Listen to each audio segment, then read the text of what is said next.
Welcome sa Dries TV. Kung interesado ka sa ganitong news, huwag kalimutang isubscribe ang ating YouTube channel. Maraming salamat! Welcome back again sa ating YouTube channel mga kakimpaw, and sa update natin ito ang pag-uusapan natin ay tungkol sa mga importanteng ganap kina Kim and syempre kay Paolo Avellino. So ang pag-uusapan natin sa update na to ay may kaugnayan nga mga kakimpaw sa panibago na naman pong statement ni Chinita Princess na ikinakatuwa po ngayon ng lahat. Viral po ito ngayon at pinag-uusapan mga kakimpaw. So ito may kaugnayan sa relationship ni Kim and ni Paolo Avellino, and syempre pag-uusapan din natin itong milyon-milyon po na talaga namang kinita ni Kim and ni Paolo. Pero bago natin talakayin ang tungkol dyan, maraming salamat muna sa inyong patuloy na pag-support at pagsubaybay sa mga daily update natin. Kaya naman bilang pasasalamat, narito pang isang napili kong komento patungkol ito sa naging previous update. Mula ito kay Ginang Maria Varlo. Sabi niya, hello there is about sa buntis issue kay Kim. I'm an avid fan of Kim Pao and will be very happy if totoo. Pero I notice sa showtime na si Kim is wearing high heels. Sometimes, di ba, if you are in your first trimester of pregnancy, dapat you are extra careful because that's the most critical part of pregnancy. Just my observation, Dres. So yes, tama po kayo dyan, Ginang Maria Barlow. So parang everyday ata mga kakimpaw, laging matataas yung high heels na sinusuot ni Chinita Princess. Parang nasa 4 inch to 5 inch ata yun, di ba? Kaya todo alalay po yung mga co-host po ni Chinita Princess. At dahil nga po mga kakimpaw, sa mga napapansin yan ng mga Kimpaw fans, marami pong nako-confuse kung dapat ba silang maniwala or dapat ba silang magbase sa kinikilos ni Chinita Princess. So isa lang ang maipapayo ko sa inyong lahat mga kakimpaw. So hanggat hindi po nagmumula kay Chinita Princess ang tungkol dito sa kumpirmasyon sa buntisan issue na yan, nananatili lamang itong haka-haka, hearsay lamang, no? So, tandaan natin na nagpa-interview na daw si Chinita Princess at itinanggi daw na buntis ito, mga kakimpaw, no? So, dun pa lang, pagbasehan na lang siguro natin yon. Pero syempre, hindi maalis sa isipan natin na mag-obserba araw-araw, 'di ba? Kasi hindi naman po maitatago 'yan kung yan ay may katotohanan, 'di ba? Pero kung hindi, mga kakimpaw, kusang mawawala ang usaping 'yan, kusang mamamatay ang issue na 'yan, mga kakimpaw.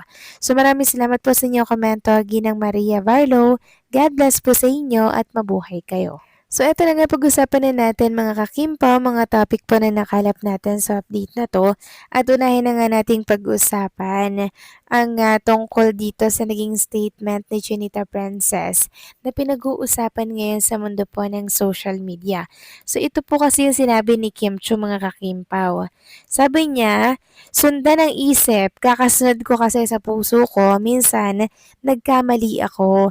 Sana this time, tama na. So ito po ay inuugnay kay Paula Avellino, mga kakimpaw, na sana this time, tama na daw po yung pagpili niya sa lalaki pong iniibig niya na tumutukoy nga po sa kanyang present na relationship kay Paula Avellino, mga kakimpaw. Kaya sabi nga dito, at yes, nasa tamang tao ka na, Kimi. Ang galing talaga ni Lord, ginawan niya talaga ng paraan para hindi ka mapasubo sa taong hindi alam ang worth mo. At ngayon ilagay ka niya sa taong alam niya na kaya kang ipagtanggol, proteksyonan at mamahalin na walang katumbas, na walang pag-aalinlangan at walang halong pagkukunwari. So dun pa lang po sa binitawan ni Chinita Princess na sana this time, tama na, kinonfirm niya na po dito na talaga namang taken na po sa Chinita Princess, na talaga namang may nagmamay-ari na ng kanyang puso at walang iba yon kundi si Paula Avellino. 'Di ba mga kakimpaw, yun lang naman ang lagi niyang kasama, 'di ba, sa jogging, sa gala, sa international, si Paolo pa rin. 'Di ba, dun pa lang mga kakimpaw, masasabi natin na hindi na po dilulo yung ating mga naiisip ngayon. Ito po talaga ay totohanan na, mga kakimpaw. Kaya sana maging panatag po ang lahat kay Kim and kay Paolo Avellino. Huwag na po tayong maniwala sa mga negativity na issue na kumakalat sa mundo ng social media. As long as may tiwala tayo kay Kim and Paolo, dapat po tayo ay kampante lamang. Okay? Samantalang next topic naman, talakayin naman natin ang tungkol dito sa 173 million po na kinita ni Kim and ni Paolo Avellino.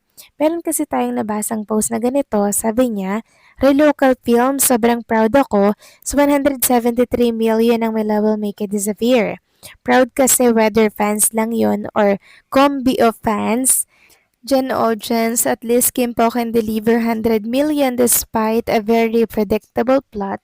So wala talagang soul standard kung kikita. So since ang usapan dito mga ka-Kim Pao ay tungkol nga po sa mga local films na napapanood dito po sa ating bansa and minsan 'di ba napapanood din po sa iba't ibang panig po ng ating mundo.